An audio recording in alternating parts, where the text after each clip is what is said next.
त्रयोदश अध्याय। श्री सुत उवाच।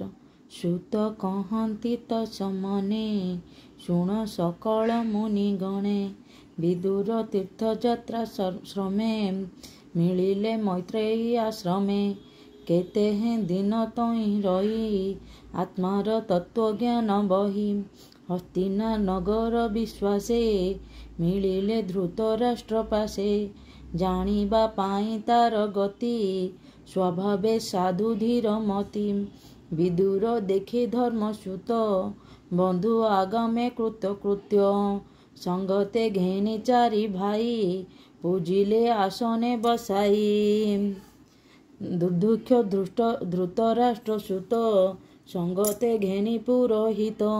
गांधारी द्रौपदी समते सुभद्रा उत्तरा सहिते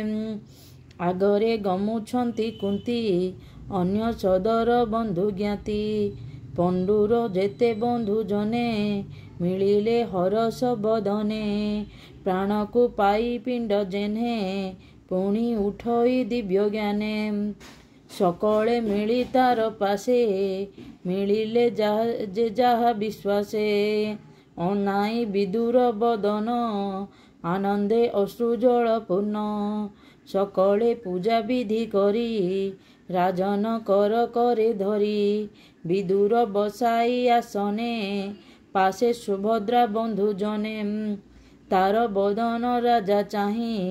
आनंदे घेनी चारि भाई उचे पचारि प्रश्न बाणी कांदिले सर्वलोक शुणी युधिष्ठिर उवाच।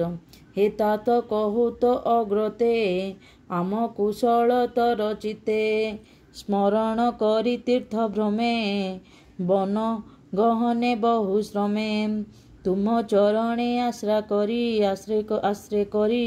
सकल कष्ट ही पासरी विपद दुख जेते सही बने बंचिलु पांच भाई माता सहिते जतु घरे अग्नि दहन महाघरे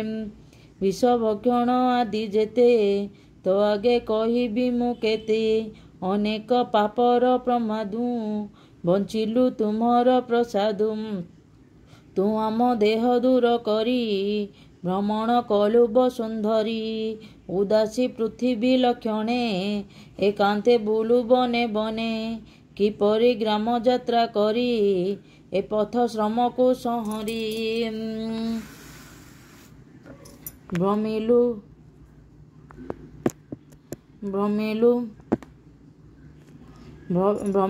अवनी मंडले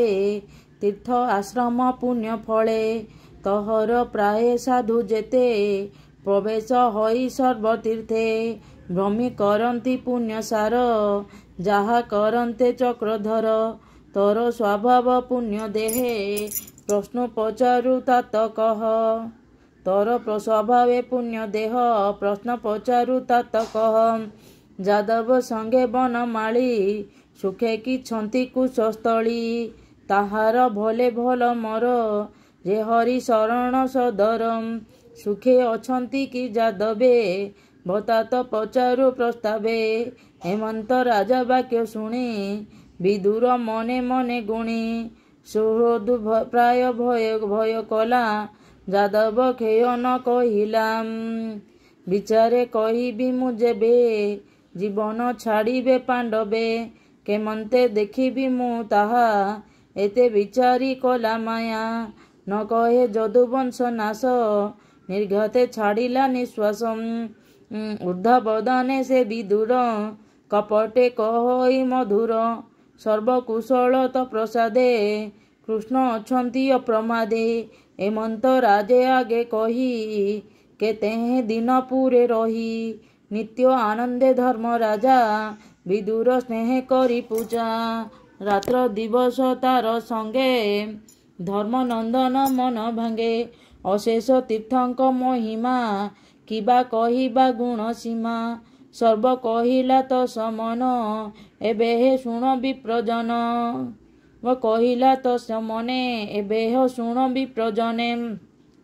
आजन्म तहु साप पाई विदुर शूद्र जात होई शत बरस शूद्र देहे बंचिला विष्णु माया महे ए जे पांडव पंच भाई रिपु संहारी राजा होई पुत्र पौत्र जन देखी निर्मल दुर्गम उपेक्षी गृह करणे चित्त जोड़ी विष्णुर माया मोहे पड़ी राज्य करती धर्म सुते मिलिला काल विपरीते केही न जाने गति तार स्वभावे अव्यक्त ईश्वर धूम पुरिला दश दिशे विदुर देखी महात्रासे बसई द्रुत राष्ट्र तुले आश्वासी कहे मने भले हे भ्रात शुण मो उत्तर काल मिलिला भयंकर एहार प्रतिकार नाही अव्यक्त रूप न दिशई द्वापर जुग नष्ट गला एही कली काल प्रकाशिला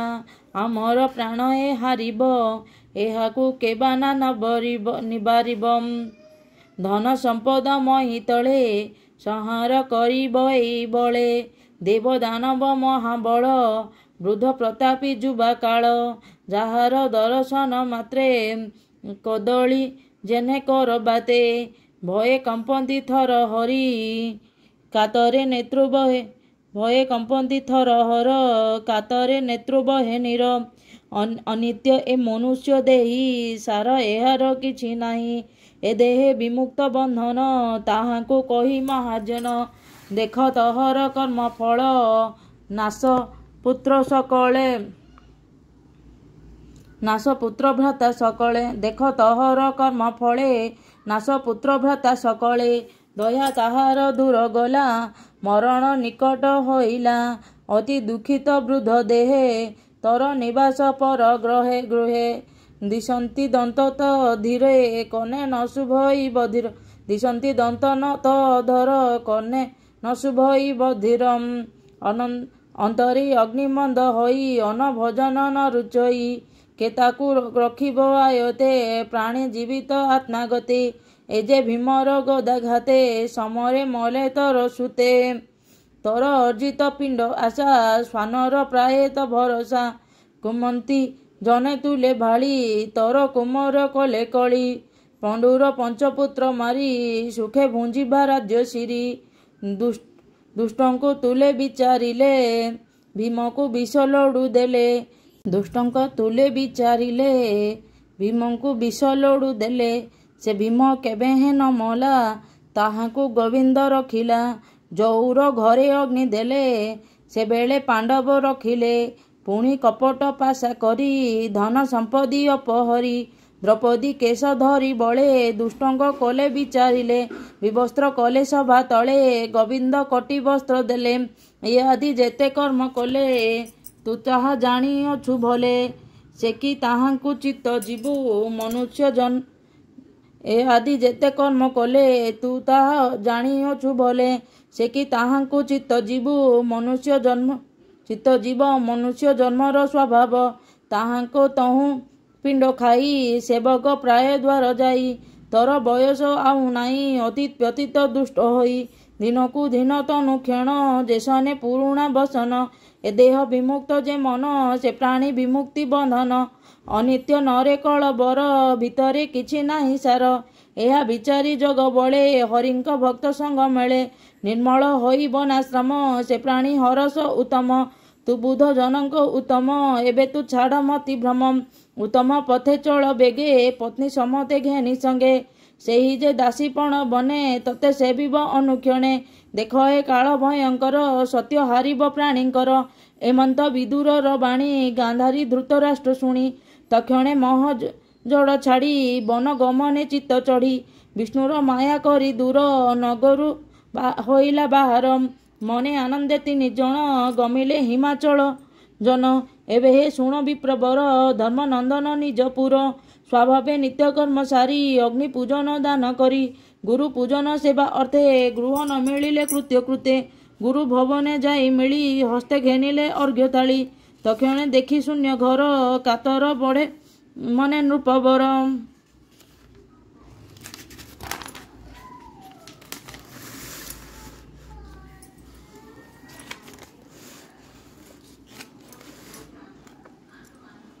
पूछती जणे जणे चाही मो गुरुजन गले काहीं केही न शुणती बचन भये चाहती छन छन